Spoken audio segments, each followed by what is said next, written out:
नमस्कार,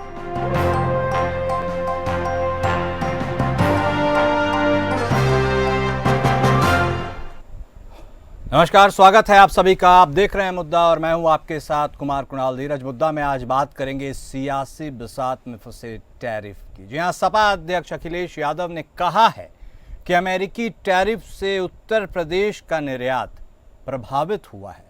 प्रतिशोधात्मक tariff BJP सरकार की नाकाम नीतियों का परिणाम है। इसका खामियाजा निर्यातक और उन पर निर्भर बाकी व्यवसायों, कामगार और शिल्पकार के परिवार भुगतेंगे। अखिलेश ने निर्यातकों को संबोधित एक पत्र में कहा है कि उत्तर प्रदेश के निर्यातक तबाही के कगार पर खड़े हैं। ऐसे समय में सरकार सामने आए और ओडीओपी के तहत आने वाले सभी उत्पादों को विशेष राहत प्रदान करे और अन्य उत्पादों को भी सुरक्षा दे। उन्होंने यह भी कहा है कि अगर सरकार ऐसा नहीं करती है तो लाखों निर्यातकों का कारोबार ठप हो जाएगा और करोड़ों लोग बेरोजगार हो जाएंगे। इससे प्रदेश में बेरोजगारी की समस्या और भी विकराल रूप ले लेगी। उन्होंने कहा है कि सरकार अगर इस कठिन समय में प्रदेश के उद्योगों को सहायता और संरक्षण प्रदान नहीं करेगी तो फिर सरकार के होने का क्या मतलब रह जाएगा। उन्होंने निर्यातकों से कहा है कि यह समय हर भेद को भूलकर एकजुट होकर बात बात पर दबाव बनाकर चंदा वसूलने वाली बीजेपी सरकार के सामने अपनी मांगों को पुरजोर तरीके से रखने और मनवाने का है। हम आपके साथ हैं क्योंकि ये लाखों परिवारों की आजीविका और जीवन यापन का विषय है। वहीं भारतीय जनता पार्टी ने टैरिफ के मुद्दे पर अखिलेश यादव पर बेवजह राजनीति करने का आरोप लगाया है। बीजेपी का कहना है कि सरकार के लिए किसानों, मछुआरों और बुनकरों का हित सर्वोपरि है और उनके हितों से समझौता नहीं किया जा सकता। तो बात जो शुरू हुई अमेरिका के राष्ट्रपति प्रेसिडेंट ट्रंप के तरफ से टैरिफ में बढ़ोतरी की, उसकी आंच अब भारत की राजनीति में भी महसूस की जाने लगी है। अंजाम क्या होगा और क्या यह मुद्दा बन पाएगा, यह एक बड़ा सवाल जरूर है। चलिए समझने की कोशिश करते हैं कि आखिर भारत के अंदरूनी राजनीति में इसकी एंट्री कैसे हुई और इसके प्रभाव क्या हो सकते हैं। हमारे साथ हमारे दोनों खास मेहमान जुड़ चुके हैं। भारतीय जनता पार्टी से बतौर प्रवक्ता शांत प्रकाश जाटव साहब हमारे साथ जुड़ चुके हैं। समाजवादी पार्टी के तरफ से बतौर प्रवक्ता राम प्रताप सिंह साहब भी हमारे साथ जुड़ चुके हैं। आप दोनों खास मेहमान का स्वागत है। सबसे पहला सवाल जाटव साहब आपके साथ, यदि अखिलेश यादव यह बात उठा रहे हैं तो आप मुझे बस इतना बता दीजिए सर, क्या गलत बात वो उठा रहे हैं? क्या वाकई निर्यात पर इसका प्रभाव नहीं पड़ेगा? क्या अमेरिका में जब चीज़ें महंगी हो जाएंगी तो वहाँ पे लोग उन्हें खरीदना पसंद करेंगे जब उनके पास ऑल्टरनेटिव्स हों? सीधा असर अर्थव्यवस्था पर तो पड़ेगा सर। ऐसे में गलत क्या कह रहे हैं? क्या सरकार की सोच है और क्या आगे की रणनीति? जाटव साहब। कुणाल जी, जिस तरीके से आज हम अमेरिका का जो हट धर्मिता है और जो उल जलूल तरीके से टैक्स वहां से इम्प्लीमेंट किया गया है, उसका विरोध वहां के अमेरिका के लोग भी कर रहे हैं और उनके संसद जो सांसद हैं, मंत्री हैं, वो भी इसका विरोध कर रहे हैं कि इस प्रकार का जो टैक्स जो उसने बढ़ाया है, इन्होंने ट्रंप ने जो बढ़ाया है, वो किसी भी सूरत में वाजिब नहीं है। और जाहिर सी बात है कि वो हट धर्मिता के कारण बनाया गया है। कारण हमने देख लिया कि किस तरीके से ऑपरेशन सिंदूर और इस सब चीजों में जो है, जो ट्रंप की जो रही है गतिविधियां, वो कहीं ना कहीं भारत के प्रगति और भारत की जो मोदी जी का जो कार्यशैली है उसको कहीं ना कहीं वो डिमोरलाइज करने का प्रयास कर रहे हैं। और ठीक इसी तरीके से आज हम जब देश के अंदर ये जो परेशानी एक तरीके से, क्योंकि जाहिर सी बात है वहां पर महंगा सामान हो जाएगा तो यहाँ के निर्यातक जो है, यहाँ के जो व्यापारी हैं, उनका माल नहीं खरीदा जाएगा या कम खरीदा जाएगा। तो ऐसे में हमारी सरकार जो है वो विकल्प तलाश रही है। विकल्प ढूंढ भी लिए गए हैं, विकल्प की जो तैयारी भी थी। तो उन विकल्प में क्या है, सबसे पहले देखिए फौरी तौर पर जो हमारे जो यहाँ के व्यापारी हैं, जीएसटी में उनको रियायत दे करके भी उनकी समस्या का समाधान काफी हद तक किया जा सकता है। इसके अलावा जो नए जो जगह हैं वहां पर व्यापार बढ़ाया जाए, लैटिन अमेरिका है, अफ्रीका है, साउथ ईस्ट एशिया है, यूरोप है, वहां पर व्यापार के मार्ग बने। और मैं समझता हूँ ये ऐसा मौका रहेगा कि अगर हमारे व्यापारी एक रास्ता बनाएंगे दूसरे मुल्कों में, तो ये जो हठधर्मिता है ना अमेरिका की, वो भी कहीं ना कहीं कम होगी। क्योंकि ये समस्या जरूरी नहीं है कि आज अगर कोई सेटलमेंट कर लिया जाए तो आगे नहीं आएगी। अमेरिका का नेचर दिखाई देगा या कि अमेरिका किस तरीके से कुछ भी परेशानी पैदा कर सकता है। जी। तो वो ऐसे में एक अवसर को इसको अवसर के रूप में देखना चाहिए। और हमारे जो तमाम व्यापारी हैं वो इस चीज के लिए तैयार भी हैं। ऐसा नहीं है कि वो तैयार नहीं है और एकदम अचानक से ये चीज आ गई है। ये काफी दिनों से महसूस की जा रही थी। और हाँ, इसमें एक और वो बात का ख्याल रखना होगा कि हमारे विपक्ष को इसमें सभी व्यापारियों के साथ में हमारे जो किसान हैं उनको उनके साथ में सहयोग की भूमिका में आना चाहिए। अपवाद पैदा करना, प्रेशर बनाना या लोगों को बहकाना, इन सब चीजों से बचना चाहिए। विपक्ष को एक अच्छे विपक्ष के रूप में, एक आदर्श विपक्ष के रूप में तो पेश आना चाहिए। But this is a long process. आपने जो बताया अन्य देशों के साथ जो साझेदारी को स्थापित करना, और अगला सवाल मेरा हालांकि राम प्रताप सिंह जी आपके साथ है, आपसे ही है, वह यह है कि अब देखिए मझधार में तो फंस गई है नैया, यदि स्पष्ट बात की जाए तो।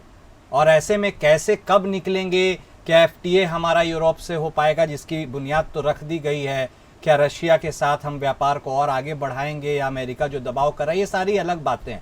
अभी की बात है फौरी राहत के तौर पर आप क्या उम्मीद कर रहे हैं सरकार से, और आपको कहां लगता है चूक हो गई जिसका खामियाजा व्यापारी वर्ग को उठाना पड़ रहा है? Thank you. सबसे पहले हम इस समस्या को समझने की कोशिश करें कि समस्या है क्या जी। तो एक इमीडिएट समस्या ये है कि करीब जो हमारे आंकड़े हैं वो बताते हैं कि करीब 1000 करोड़ से 1500 करोड़ का शिपमेंट इंडिया से तो निकल चुका है, यूपी से निकल चुका है, लेकिन अभी हाई सीज में ओशन में है और 27 तारीख की डेडलाइन तक अमेरिका नहीं पहुंचा। अब सबसे बड़ी समस्या ये है कि जो वहां बायर्स हैं उन्होंने, और ये मैं बात कर रहा हूँ आपके क्लस्टर्स, जो कारपेट का क्लस्टर है Bhadohi Mirzapur Varanasi, brass works from Moradabad, leather का सैडलरी कानपुर से, और लाइट फिटिंग्स फिरोजाबाद से। ये सब क्रिसमस के कंसाइनमेंट्स होते हैं जो अगस्त सितंबर में निकलते हैं जी। अब ये निकल गए, वहां पहुंचेंगे, वहां बायर्स ने, जो मुझे फीडबैक मिला है कि they have refused to accept the consignment because 50% उस पर एडिशनल टैक्स लग गया और वो उनके लिए अनवायबल हो गया। तो अब ये जो 1000 से 1500 करोड़ का इमीडिएट लॉस है ये तो डेड हो गया एक्सपोर्टर्स के लिए। लॉन्ग टर्म लॉस, जो हम बिजनेस लॉस की बात कर रहे हैं, वो कैलकुलेशन सिर्फ यूपी से जो एमएसएमई सेक्टर का है, जो 4 शहर मैंने आपको गिनाए, that is going to be about 10,000 crore. जो हमारे बीजेपी के ऑनरेबल प्रवक्ता ने बात कही कि we have to look for alternate markets, और नए मार्केट हमको डेवलप करने चाहिए और इसको अपॉर्चुनिटी की तरह देखना चाहिए। आई वुड से कि अपॉर्चुनिटी तो साहब हम तब देखेंगे ना जब हम सर्वाइव करेंगे। जब हम इस क्राइसिस को सर्वाइव ही नहीं कर पाएंगे तो उसके बाद अपॉर्चुनिटी कहां से आएगी। But coming to your question, जो आपने बात कही कि भाई इसमें सरकार क्या कर सकती है, तो कारपेट एक्सपोर्ट प्रमोशन काउंसिल ने जो है सरकार के सामने बड़ी स्ट्रेट फॉरवर्ड डिमांड्स रखी हैं कि एक तो 25% ड्यूटी जो बढ़ी है ऑयल के वजह से, उसका एक बेल आउट पैकेज दिया जाए for all the export, number 1। Number 2, उन्होंने कहा कि जो वर्किंग कैपिटल अभी उन्होंने ले रखा है इस समय के क्राइसिस में, उसके लिए उस पर मॉरेटोरियम दिया जाए 7% का। ये सरकारों ने पहले भी दिया है जब भी इस तरह की क्राइसिस आई है, तो वो दिया जाए। नंबर 3, एक 2023 में एक इनकम टैक्स एक्ट का एक नया आर्टिकल आया 43BH, जिसमें कि हर एक्सपोर्टर को अपने जो वर्कर्स हैं उनको with in 15 to 45 days payment करना है, इररिस्पेक्टिव ऑफ कि उसको पेमेंट मिलता है या नहीं मिलता है। और वो पेमेंट नहीं करने के केस में वो उसकी इनकम में ऐड हो जाएगा और इनकम टैक्स देना पड़ेगा। तो ये 3 डिमांड बिल्कुल स्ट्रेट फॉरवर्ड है पूरे यूपी के एमएसएमई और एक्सपोर्ट सेक्टर की, जिसको कि केंद्र सरकार और स्टेट गवर्नमेंट अंडर ओडीओपी बड़े इजी आसान तरीके से ये बेल आउट पैकेज दे सकती है। ठीक बात है। अब देखिए जाटव साहब, आज मुद्दा आरोप प्रत्यारोप की राजनीति से थोड़ा इतर हो चला है। देश को संभालने की ज़रूरत है। ऐसे में ये जो इनपुट्स आपको विपक्ष दे रहा है, इस इनपुट्स के बारे में आप क्या सोचते हैं, क्या कंसिडर करने के योग्य हैं? और दूसरा बात है कि सर, पुराने समय में हम सुनते थे सब्सिडी नाम की एक चीज़ होती है। अब बेल आउट पैकेज की बात कर रहे हैं, सब्सिडी सरकार के पास, सरकार यह भी कहती है हमारे पास धन की कमी नहीं है, हमारे पास पर्याप्त धन है। और एमएसएमई जो मंत्रालय है सर, उसकी भूमिका भी सबसे ज़्यादा, उसकी ज़रूरत एक्टिवनेस की अभी ही है। ये सारी चीज़ों को कंबाइन करके क्या सरकार एक रास्ता खोज रही है या खोजने की कोशिश? नहीं, मैं समझता हूँ कि इस पर तैयारी हो चुकी है। हाँ। और कैश सब्सिडी, टैक्स रिबेट और रिबेट जो है और ब्याज पे जो सब्सिडी है, ये देने की तैयारी है। और ये जो अभी राम प्रताप जी ने बताया, जो कंसाइनमेंट यहाँ से जा चुके हैं, तो किसी तरीके से उनको जो भी वित्तीय जो लॉस है वो कंपनसेट गवर्नमेंट की जिम्मेदारी है और उसके लिए तैयार भी है। मैं पढ़ भी रहा हूँ कई जगह पर, तो उसमें इन्होंने राहत पैकेजेस जो हैं और वो जो सब्सिडी, जो छूट के जो प्रावधान है, उसको लागू करने का है, योजना है। तो मैं नहीं समझता कि किसी प्रकार का जो कंसाइनमेंट जा चुके हैं उसमें व्यापारियों को किसी भी प्रकार की कोई जो है परेशानी होगी या आर्थिक नुकसान होगा। हर सूरत में जो है सरकार जो है उसका कंपनसेशन उनको दे पाएगी।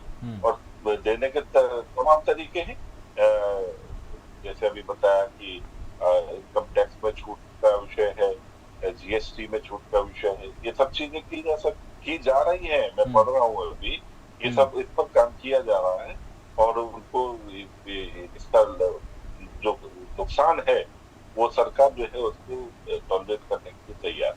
ठीक है राम प्रताप जी, एक इम्पॉर्टेंट सवाल यह भी है, उसके बारे में मैं आपसे राय जरूर लेना चाहूँगा, ये जानना चाहूँगा, आप विदेश नीति, भारत सरकार की विदेश नीति को कैसे आंकते हैं? क्योंकि ये एक ऐसा जंक्चर पे आकर खड़ा हो गया है जहाँ एक तरफ चाइना के साथ हम आगे बढ़ रहे हैं, जो हमारा खूब विरोधी रहा है, कभी भी हाथ खींच सकता है। अमेरिका से हमारे अच्छे संबंध थे, अब सबसे लो टर्म्स पर आकर खड़े हैं। How do you rate Indian foreign affairs? तो बड़ा अनफॉर्चुनेट है कि इस समय we are at such a juncture, जो मतलब अगर आप if you go quickly go back into history, तो इंडिया का एक नॉन अलाइंड स्टेटस होता था, where we used to maintain equidistance from the NATO and the West, America, and दूसरी तरफ रशिया, चाइना से भी हम एक equidistant लेके चलते थे, and that policy worked wonderfully for India for 50-60 years. अब जो हमने बीच में एक ऐसा फेज हुआ कि हम प्रो अमेरिका हो गए, फिर हम सडनली प्रो रशिया हो गए। अब जब हमारा मार्केट कोलैप्स कर दिया अमेरिका ने फॉर वट एवर रीजन, तो अब हम ये कह रहे हैं कि we will explore markets with China and Russia and some south east Asian countries. Well, एक चीज, the fact of the matter in this case is कि ये जो प्रोडक्ट्स जिनकी हम बात कर रहे हैं, इनका market is United states and western Europe. If we want to export carpets to China, वहाँ इसका मार्केट ही नहीं है। If we want to export brass products to Russia, वहाँ पे इसका मार्केट ही नहीं है। तो रियलिटी ऑफ बिजनेस तो ये है कि मार्केट वहीं है और वहीं पे हाई पेइंग वैल्यू हमको मिल सकती है। अब किस तरीके से हमने नेगोशिएट किया, हमारे टैरिफ नेगोशिएशंस क्यों फेल हो गए एज अगेंस्ट चाइना, जो कि such a big exporter to United State. तो चाइना को मॉरेटोरियम मिल गया तीन महीने और का, और उनका नेगोशिएशन जारी है। हमारे नेगोशिएशंस क्यों फेल हो गए? This is a question which the BJP government will have to answer. The people want to know कि ऐसा क्या हमने गलत किया जिसकी वजह से अमेरिका ने हम पे ये पेनल्टी और ये टैरिफ लगाया। So many other countries are doing it, but they have gone scot free. बिल्कुल, ये सही बात है और यही सोचने का विषय भी है। जाटव साहब, आपको लगता है कि देखिए, एक वक्त ऐसा था, बहुत पुरानी बात नहीं है, जब चाइना अमेरिका को भी खटकता था और हमारे कैसे संबंध रहे ये भी आप जानते थे। हमारे डोकलाम वाले पूरे, गलवान वाले पूरे इंसिडेंट के बाद क्या कुछ स्थिति थी। अब अचानक ऐसा हो गया है, भारत भी चाइना की तरफ, अमेरिका भी उससे कह रहा है कि भाई आप अच्छे हैं। अचानक चाइना सबके लिए फेवरेट हो गया और हमारे लिए जो अच्छा था अमेरिका, वह खराब हो गया। ये बहुत विकट स्थिति है। आप इस परिस्थिति को कैसे देख रहे हैं सरकार के लिहाज से? देखिए, इसको इस तरीके से समझना होगा कि चाइना पहले क्यों खटकता था। हाँ, चाइना ने तो कभी युद्ध किसी से नहीं किया, मगर चाइना खटकता क्यों था? क्योंकि चाइना एक प्रोडक्शन जो हब था और जो कहीं ना कहीं जो अमेरिका के जो व्यापार पर एक कंपटीशन देता था, वही कारण था कि जो है वो चाइना हर एक के दिमाग में खटकता है। लेकिन जाटव साहब, आज चाइना से भारत दोस्ती संभाल कर करनी चाहिए, कभी भी दगा दे सकता है, आपको मालूम है ये बात? मेरी बात सुन ले, हाँ बोलिए। आप बोलना उसके बाद तो मैं अच्छी बात बताने जा रहा हूँ। आज भारत तमाम क्षेत्र में जो है प्रोडक्शन दे रहा है, बहुत अच्छा उन्नत व्यापार दे रहा है, उन्नत किस्म के मटेरियल दे रहा है, जिसकी दुनिया में डिमांड बनी है। भारत में जो मोदी सरकार ने मेक इन इंडिया कंसेप्ट शुरू किया, इस कारण से भारत जो है वो एक हब बन गया है और वो कहीं ना कहीं जो है चाइना को पीछे करने जा रहा है। हम 11वें नंबर से आज तीसरे नंबर की जो आर्थिक पोजीशन में आ रहे हैं, ये चीज आज खटक रही है ठीक उसी तरीके से जैसे कभी चाइना खटका करता था अमेरिका की निगाह में। आज अमेरिका ने क्यों लगाया है ये टैरिफ? इसलिए लगाया है कि वो नहीं चाहता कि भारत किसी तरीके से इंडिपेंडेंट प्रगति में आगे बढ़े और दुनिया में अपना जो इसने परचम फहरा रहा है वो आगे बढ़े। तो यहाँ पर अमेरिका ने डेलिबरेटली क्यों लगाया भारत के ऊपर? क्योंकि भारत जो है वो आज देश के जो उद्योग जो है उसके कारण से प्रगति कर रहा है। इस तरीके से हमने जो हमारे जो DRDO की जो मिसाइल्स हैं और तमाम इक्विपमेंट्स हैं, उसके कारण से हमने अभी पाकिस्तान के ऊपर अटैक करके दिखाया। मतलब आप ये देखो कि वो चीज जो किसी वक्त में आश्रित थे, पाकिस्तान में चाइना के ऊपर आश्रित थे और भारत जो है अमेरिका के ऊपर आश्रित हुआ करता था, आज वो हम सेल्फ डिपेंडेंट हो गए हैं और यही जो दर्द है वो अमेरिका को है। आज हमने किसी प्रकार का उसके साथ में कोई ऐसा काम नहीं किया भारत ने कि वो हमसे चिड़े। किस वजह से चिड़ रहा है, किस वजह से परेशान है? क्योंकि भारत प्रगति कर रहा है, भारत के पास में अच्छा प्रोडक्शन है, अच्छा कंजप्शन है और ये दोनों चीजें जो है भारत को आत्मनिर्भर बना रही है। यहाँ पर जो है वो किसी तरीके से एक डेंट पड़ जाए, इस प्रकार से एक प्रेशर बना रहा है और इस चीज का खामियाजा हमारे व्यापारियों को है। डेफिनेटली राम प्रताप जी ने कहा कि उस मटेरियल की कंजप्शन जो है ना अमेरिका में है और दूसरे मुल्कों में उतनी ज्यादा नहीं है, ये पक्की बात है डेफिनेटली। मगर केवल अमेरिका के ऊपर आश्रित रह करके और पुराने वाला भारत आज भारत नहीं है, आज नया भारत है। तमाम चीजों में परिवर्तन किए जा सकते हैं और दूसरे मुल्कों के साथ में हम अपना काम करके, छोटे मुल्कों के साथ में जहाँ पर वो दानागिरी वाली बात नहीं होगी, ये एक हमें मौका मिल रहा है। मैं समझता हूँ कि इसको जो है ना हर सूरत में गवर्नमेंट ऑफ इंडिया को जो है इसका लाभ देश की जनता को, देश के व्यापारी को देना चाहिए और उसमें हमारी सरकार काम कर भी रही है। मैं समझता हूँ कि अमेरिका जो इसने टैरिफ बढ़ाया है इसका खामियाजा अमेरिका को भुगतना पड़ेगा। अब आपने कहा कि चाइना जो है वो अच्छा मित्र नहीं है। देखिए, हर एक देश हमारे लिए अच्छा मित्र है और यदि हम उसको कंपटीशन में कहीं ना कहीं परेशान करते हैं तो वो हमारे साथ में दोस्ती की कुछ गुंजाइश को कम कर देता है, जो अमेरिका ने किया। अमेरिका से हमारा व्यापार बिल्कुल बंद नहीं होने जा रहा। तो अगर टैरिफ बढ़ रहा है तो बिल्कुल व्यापार बंद नहीं होने जा रहा है। वहां पर यदि कंजप्शन, वहां के लोग अगर उत्पाद मंगाएंगे, डेफिनेटली हमारे जो है ना व्यापारी माल को भेजेंगे। अगर माल में गुणवत्ता है तो वो ज्यादा टैक्स देकर के भी वो चीजों को खरीदेंगे और उनके ऊपर बोझ कम पड़े तो हमारी गवर्नमेंट भी उनको रियायत दे करके उसको बराबर रखने की कोशिश करेगी। ठीक है जाटव साहब, पर मायूस होने का विषय नहीं है। हमारे पास में तमाम विकल्प खुले हुए हैं और बहुत बढ़िया तरीके से हमारी गवर्नमेंट इस चीज की चिंता कर रही है। ठीक है। लेकिन जाटव साहब, ये प्रगति है, ऐसी प्रगति जिसमें निर्यातक सफर कर रहे हैं और खासकर चाइना हमारे लिए बहुत बड़ा बाजार नहीं है, लेकिन चाइना के लिए हम बहुत बड़ा बाजार हैं। तो इस सारी चीज़ों को भी देखना समझना जरूरी है। वक्त कम है, निर्यातक के लिए अभी करो या मरो वाली स्थिति है। ऐसे में क्लोजिंग कमेंट राम प्रताप सिंह जी आपके साथ आपसे लेना चाहेंगे, यह जो स्थिति अब उत्पन्न हो गई है इसकी विकरालता कितनी बड़ी है, ग्राउंड सरफेस पर हकीकत क्या है?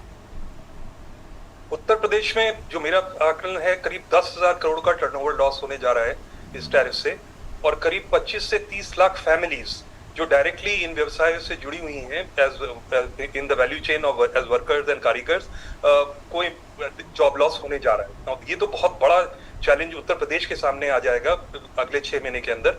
और एक चीज सवाल है मेरा शांति प्रकाश साहब से कि ये जो एडिशनल 25% ड्यूटी लगी है, ये इसलिए लगी है कि हम रशिया से ऑयल इंपोर्ट कर रहे हैं। अब क्विकली मैं बस ये बताना चाहूंगा कि 100 रुपए का जो डीजल या पेट्रोल बिकता है मार्केट में, उसमें 57 रुपीज सरकार का टैक्स है।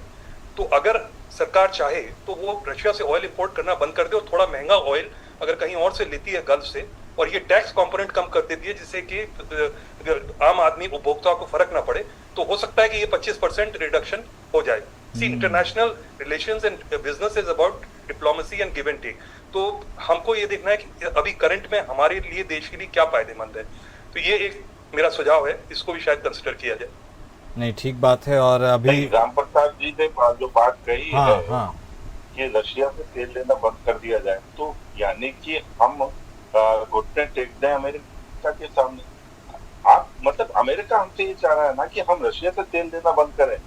क्या इस तरीके से देश चलेगा, विश्व चलेगा? क्या इस तरीके से हमारे पड़ोसियों के साथ संबंध चलेगा?